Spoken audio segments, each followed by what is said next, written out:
دغه ټوټه یم ستغه ټوټه ده دغه ټوټه به دغه به انتقال په کابل ته هلته بیا جوړه کړو نه په سیمټو هم جوړېږي او په ګاډرانو هم جوړېږي سیورې کونکریټ پرې وکړو د یولې بلې خوا یې پلستر کړو دومره غټه ډبره به کله بله پیدا شي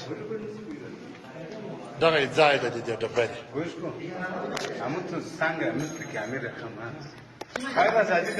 هغه شیشه خو اندازه هغه د وخت سره جوړېږي د یوې ګوټکې تر بلې ګوټکې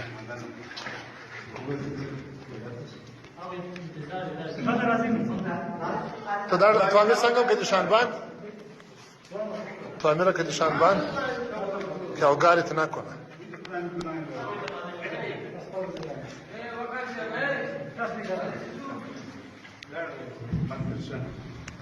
خوب آمد تا کایتش کن نه نکن